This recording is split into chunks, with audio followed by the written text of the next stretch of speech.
دل بدلے تو زندگی بدلے.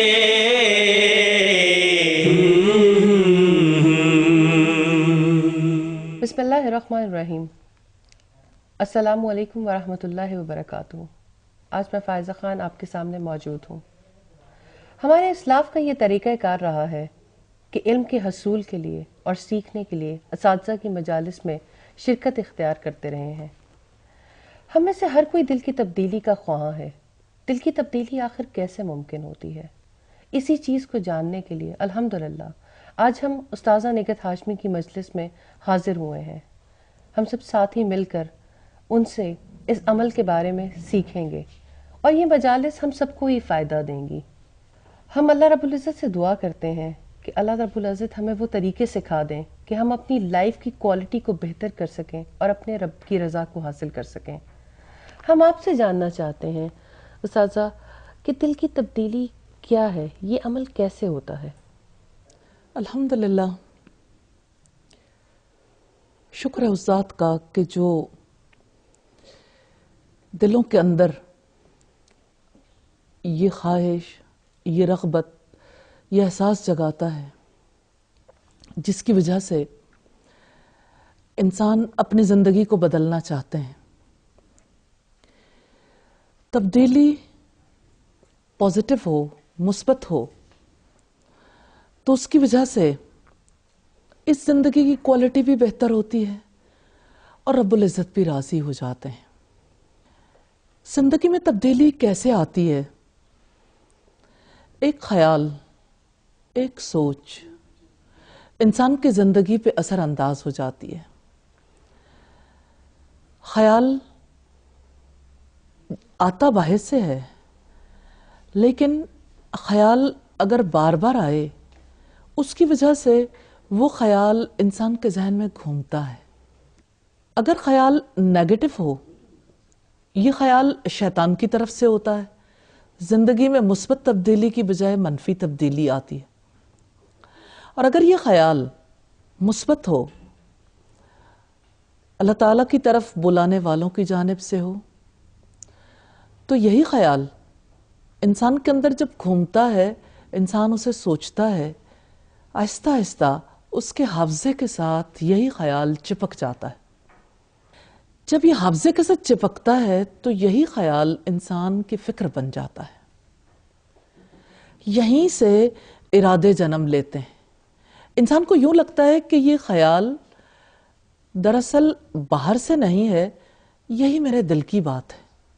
اسے یہی اپنی خواہش محسوس ہوتی ہے اور خواہش ہی سے ارادہ جنم لیتا ہے. پھر جب انسان ارادہ کرتا ہے، ارادہ ہی عمل کا آغاز ہوتا ہے. ارادے سے ہی عمل وجود میں آتا ہے. یوں ایک خیال سے انسان عمل تک جا پہنچتا ہے اور زندگی بدلتی ہے. تبدیلی خواہ مثبت ہو یا منفی، تبدیلی اسی طرح سے آتی ہے. ہمارے اسلاف نے بھی اسی طرف توجہ دلائی ہے. جیسے حافظ ابن قیم نے اس کا تذکرہ کیا اپنی کتب میں، اور عملی زندگی میں بھی آپ دیکھتے ہوں گے کہ تبدیلی اسی طرح سے آتی ہے کہ انسان پہلے سوچتا ہے، اس چیز کو اپنا لیتا ہے، پھر اس کے مطابق ارادہ کرتا ہے، پھر ارادے سے عمل وجود میں آتا ہے. سوچ کا رخ کیسے بدلیں؟ بات یہ ہے کہ سوچ کا رخ بدلنے کے لیے تب ضرورت ہوتی ہے اگر سوچ منفی ہو. اگر سوچ مثبت ہے پھر رخ بدلنے کی ضرورت نہیں ہوتی، پھر اس سوچ کو مزید تقویت دینے کی ضرورت ہوتی ہے. اگر کسی کی سوچ منفی ہے، یعنی جیسے آپ یوں کہہ لیجئے کہ انسان کی سوچ میں کوئی برا خیال آتا ہے، یعنی انسان کچھ برا ایسا اپنے ذہن کے اندر لے کے آتا ہے، یا برا خیال شیطان کی طرف سے اس کے دل میں ڈالا جاتا ہے، تو اس خیال کی وجہ سے منفی تبدیلی آتی ہے. اب یہ کہ جب کبھی برا خیال آئے تو بلاک لگانا پڑتا ہے. اگر انسان اس کے اوپر سوچنا شروع نہیں کرتا تو وہ برا خیال اس پہ اثر انداز نہیں ہوتا. پرابلم تب ہوتی ہے جب انسان ایکسیپٹ کر لیتا ہے، جب اسے قبول کر لیتا ہے۔ اب آپ دیکھیے کہ شیطان کے طریقہ واردات کو اگر ہم دیکھنا چاہیں تو وہ ایک خیال ڈالتا ہے، چھپ جاتا ہے۔ اگر وہ دیکھے کہ سامنے والا غافل ہے، دوبارہ خیال ڈالتا ہے، پھر وہ دیکھتا ہے کہ اب بھی کوئی اثر نہیں ہوا تو یہ عمل تیز ہو جاتا ہے، اتنا تیز ہوتا ہے کہ وہ چیز انسان کے ذہن پہ حاوی ہو جاتی ہے، انسان وہی چیز سوچنا شروع کر دیتا ہے، اور اس طرح سے سوچ جب حاوی آتی ہے وہی فکر بن جاتی ہے۔ یہیں سے انسان منفی تبدیلیوں کی طرف نکل جاتا ہے۔ اب اگر مثبت تبدیلی لانی ہو، مثبت تبدیلی کے لیے اچھے دوست، اچھے ساتھی مددگار ثابت ہوتے ہیں، اچھی کتابیں، علمی مجالس، کیونکہ علمی مجالس کے اندر بھی انسان سوچ لے کر آتا ہے، ان چیزوں کو سوچتا ہے، تو علم کی وجہ سے زیادہ پختہ تبدیلی آتی ہے۔ اور وہ جو عام مجالس میں ہمارے معاملات ہوتے ہیں کہ ہم بیٹھتے ہیں اور ایک دوسرے کو حق کی تلقین کرتے ہیں، بھلائی کی تلقین کرتے ہیں، تو بھلائی کی تلقین رائے گاہ نہیں جاتی۔ بار بار انسان تذکرہ کرے تو اس تذکرے سے بہرحال ایک انسان سوچنے پہ مجبور ضرور ہوتا ہے، اور اس طرح سے تبدیلی کے عمل کا آغاز ہو جاتا ہے۔ اسی وجہ سے آپ دیکھیے کہ رسول اللہ صلی اللہ علیہ وسلم نے اچھے دوست کی مجلس میں، اس کی صحبت میں بیٹھنے کی مثال دی ہے کہ جیسے کوئی عطر فروش کے پاس بیٹھتا، کہ اگر وہ خوشبو نہیں خریدے گا، اگرچہ وہ خوشبو نہیں لگائے گا، لیکن ماحول میں رہنے کی وجہ سے وہ چیز اس پر اثر انداز ضرور ہوگی۔ تو صحبت اثر انداز ہوتی ہے، علمی مجالس اثر انداز ہوتی ہیں، اچھی کتب کا مطالعہ اثر انداز ہوتا ہے، اور بھلائی کے ماحول میں رہنا انسان پہ اثر انداز ہوتا ہے۔ میڈم ایک اور کویسچن تھا کہ اگر بری سوچ آتی ہے تو اس کو فکر سے، ارادے سے گزر کر عمل تک پہنچنے سے پہلے بری سوچ کو کہاں سے روک دیا جائے؟ اس کا کیسا عمل ہے کہ اس کو ہم آنے ہی نہ دیں؟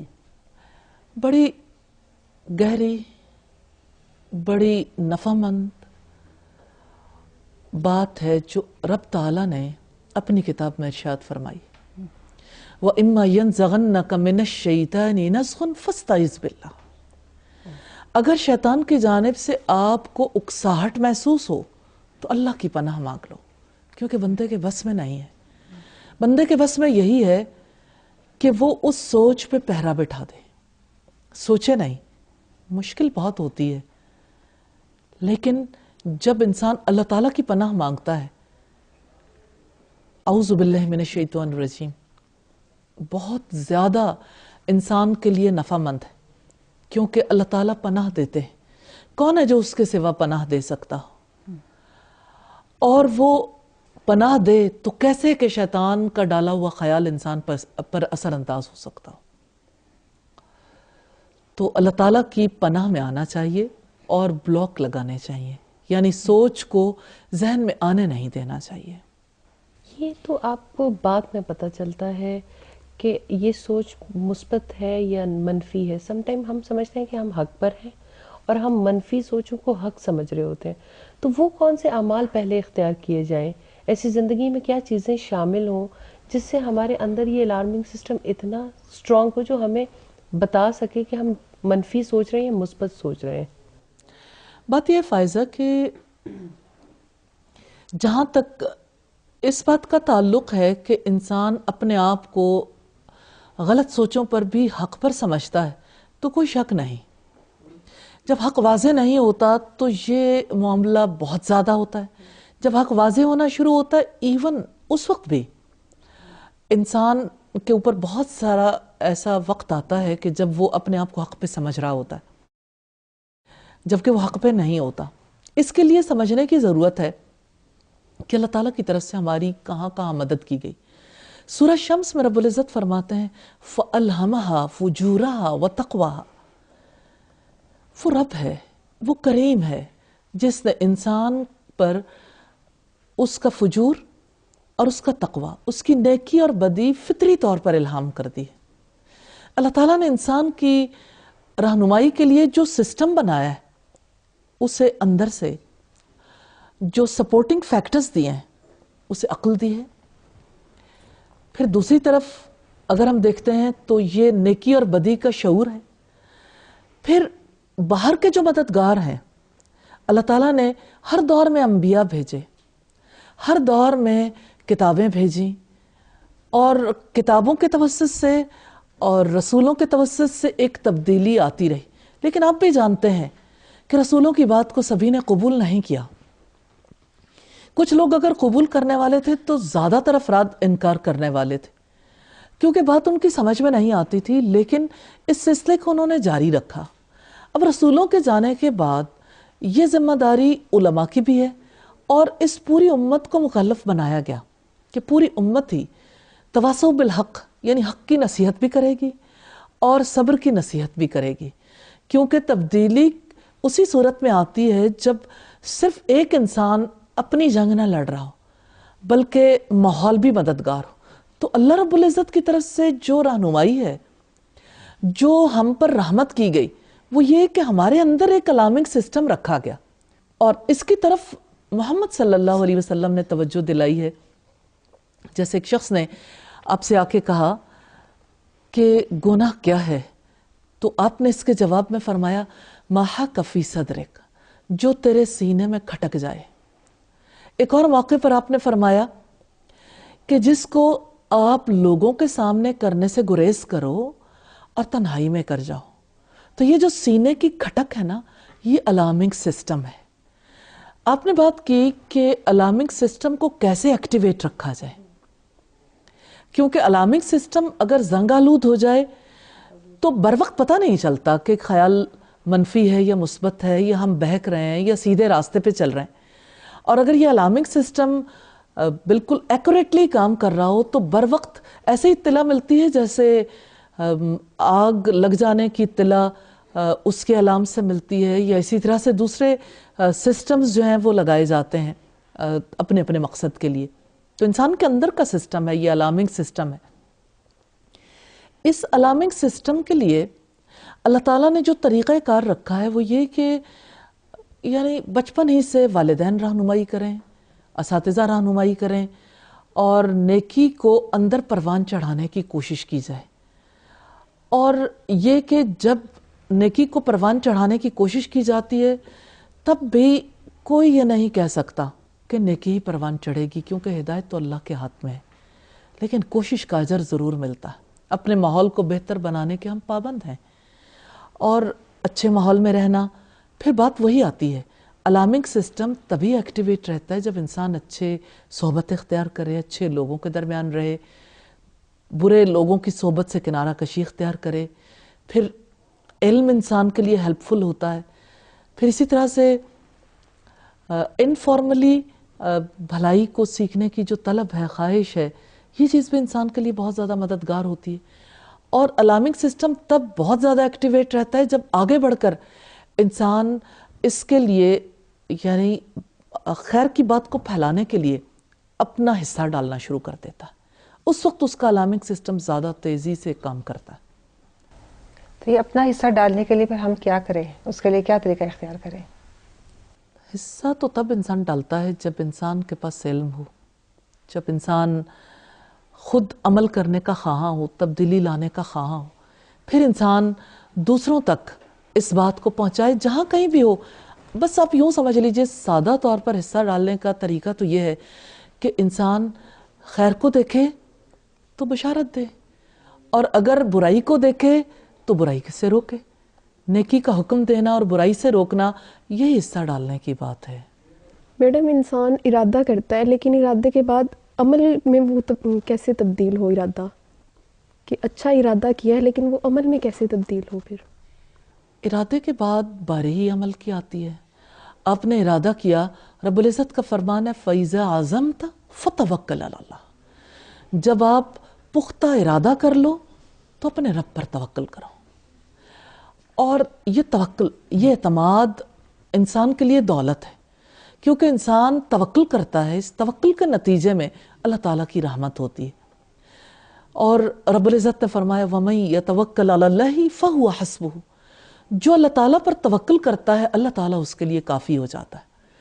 تو ارادہ عمل تک کیسے پہنچتا ہے؟ اللہ کے بھروسے سے، اللہ پر اعتماد سے، اور مومن کے لیے توکل ہے اور استعانت، دعا، اپنے رب سے دعا کرنا انسان کو نفع دیتا، کیونکہ فقط انسان کے ارادوں سے تبدیلیاں نہیں آیا کرتی، یہ تو رب تعالیٰ کی رحمت ہے جس کی وجہ سے تبدیلی کے عمل کا آغاز ہوتا ہے۔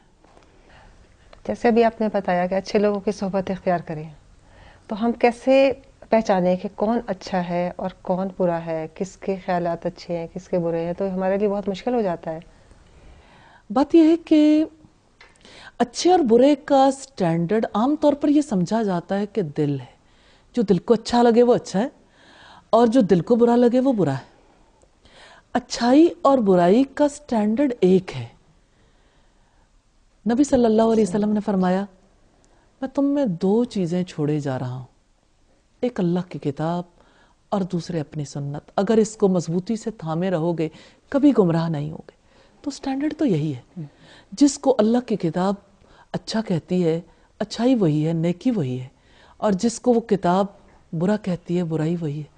اور یہی معاملہ سنت کا ہے، کیونکہ کتاب وہی مطلوع ہے اور سنت جو ہے یہ وہی غیر مطلوع کے مطابق ہے، یعنی دونوں ہی معاملات اللہ تعالیٰ کی جانب سے ہیں۔ اس کا مطلب یہ ہوا کہ ہمیں سب سے پہلے قرآن کو سیکھنا ہے اور پھر سنت کو سیکھنا ضروری ہے ہمارے لیے، تبھی ہم اچھا برا پہچانیں گے۔ جی، اچھائی برائی کی پہچان انسان کو نہیں ہو سکتی کتاب و سنت کے بغیر۔ اور استاذہ جیسے یہ پوچھنا چاہ رہی ہوں کہ تبدیلی کے لیے ماحول کتنا زیادہ ضروری ہے، یعنی اگر تبدیلی کے مرحلے سے ہم گزرنا چاہتے ہیں تو اس کے لیے ماحول کی امپورٹنس کیا ہے، کیسے ماحول میں ہم رہیں؟ صحیح بیٹا، بات یہ ہے، وہ کسی نے کہا کہ میں بھی تو گرد آلود فضاؤں میں رہتا ہوں، میرا بھی تو دامن میلا ہو سکتا ہے۔ اب جس طرح کے ماحول میں رہو گے ماحول اثر انداز ہوتا ہے۔ اور ابھی ہم بات کر رہے تھے اچھی اور بری صحبت کے حوالے سے، نبی صلی اللہ علیہ وسلم کے فرمان کو ہم دیکھ رہے تھے۔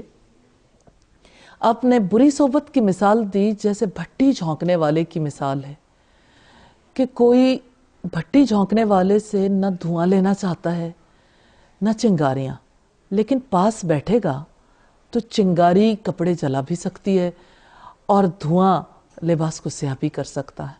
اسی طرح سے اچھی صحبت کی مثال عطر فروش کی ہے، کہ خوشبو اگر وہ نہیں بھی خریدنا چاہتا، اگر وہ خوشبو براہ راست استعمال نہیں بھی کر رہا، تو خوشبو کے ماحول میں رہے گا تو خوشبو جو ہے اس کے یعنی اس کے لباس پر، اس کے اوپر اثر انداز ہوگی، اور وہ خوشبو دوسرے بھی محسوس کریں گے جب وہ اس ماحول سے اٹھ کر کہیں اور جائے گا۔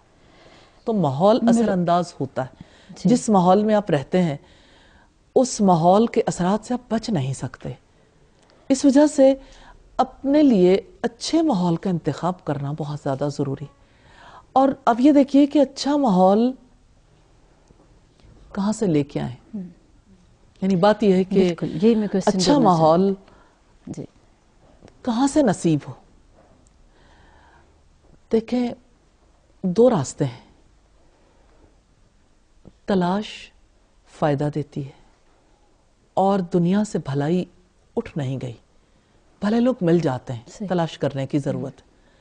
دوسری بات یہ ہے کہ اگر آپ کے لیے ہر طرف راستے مسدود ہو جائیں تو اپنی دنیا آپ پیدا کر، یعنی آپ بھلائی کا ایک ماحول پیدا کریں، کیونکہ مومن تو جہاں بھی ہوگا نفع مند ہوگا، اور جب وہ نفع پہنچانے کی کوشش کرے گا لوگوں کے ساتھ، اس کے تعلق کی بنیاد ہی ہے کہ اس نے نیکی کی بات کا حکم دینا ہے اور برائی سے روکنا ہے، تو نیچرلی وہ ایک اچھا ماحول یعنی بننے کا آغاز ہوگا۔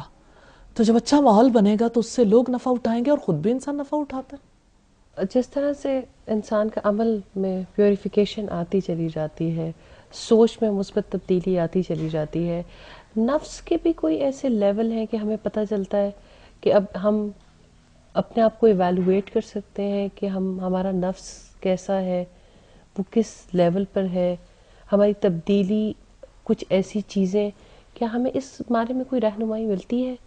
آپ یہ کہنا چاہتی ہیں کہ کیا تبدیلی کے بھی کچھ درجات ہوتے ہیں، یعنی انسان سٹیپ بائی سٹیپ آگے بڑھتا ہے آگے جاتا ہے اور یا وہ سٹیپس اچانک؟ کون سے ہیں؟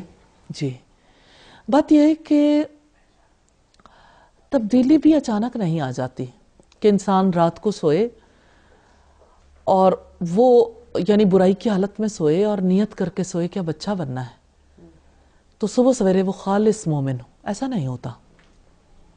قرآن حکیم سے ہمیں جو رہنمائی ملتی ہے، ہمارے نفس کی 3 حالتیں ہیں۔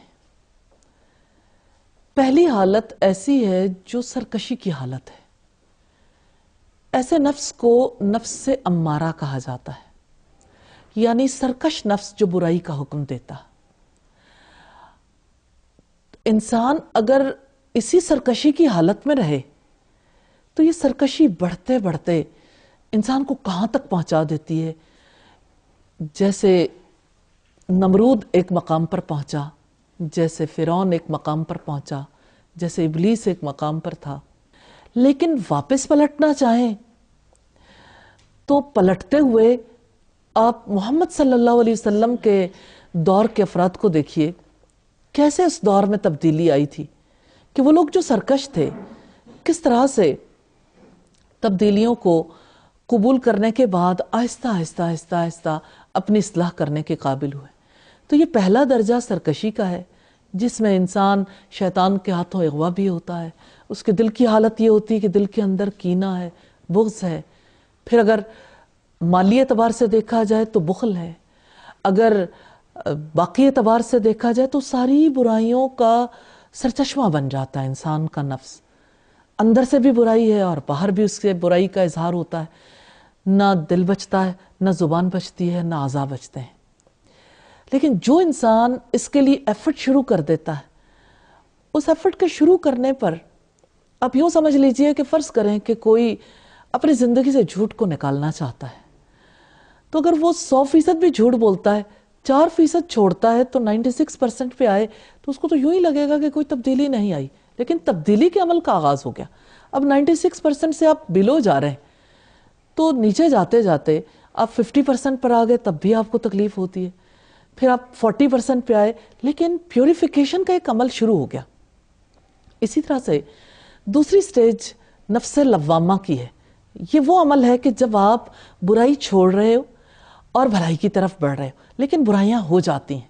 یہ ملامت گر نفس ہے جو برائی ہونے پہ ملامت کرتا ہے، اور اس ملامت کی وجہ سے انسان پر رحمت ہوتی ہے، کیونکہ انسان پھر اور زیادہ تکلیف میں آتا ہے، پھر توبہ کرتا ہے، پھر اپنے رب کی طرف رجوع کرتا ہے، اور آخر میں انسان اپنے آپ کو پیوریفائی کرتے کرتے نفس مطمئنہ کی سٹیج پہ پہنچتا ہے۔ نفس لوامہ کی سٹیج مشکل ہے، کیونکہ انسان کو بہت مجاہدہ کرنا پڑتا ہے، اپنی نگرانی کرنی پڑتی ہے، مراقبہ، اپنا محاسبہ کرنا پڑتا ہے۔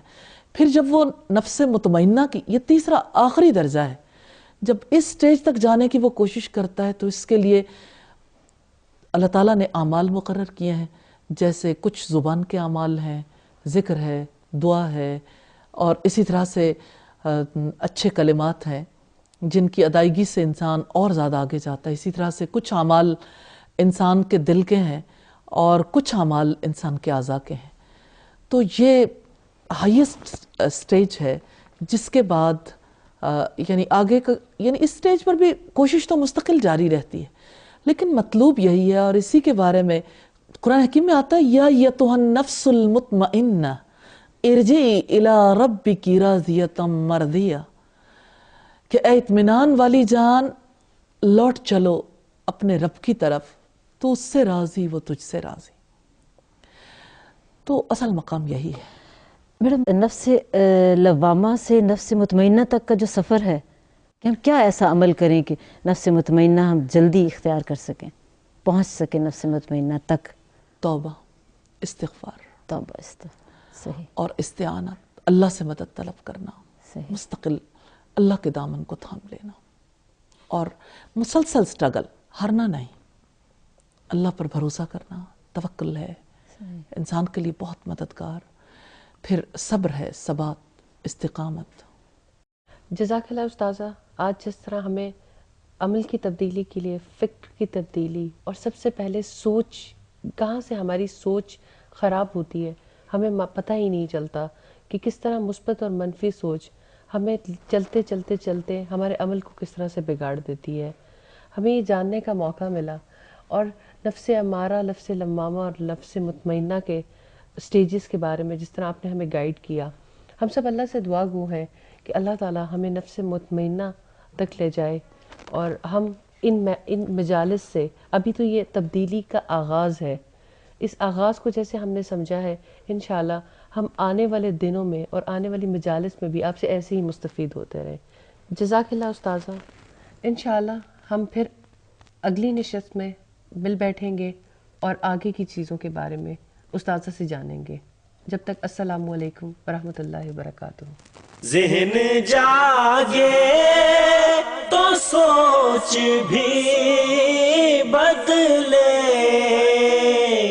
ذہن جاگے تو سوچ بھی بدلے، دل بدلے تو زندگی بدلے۔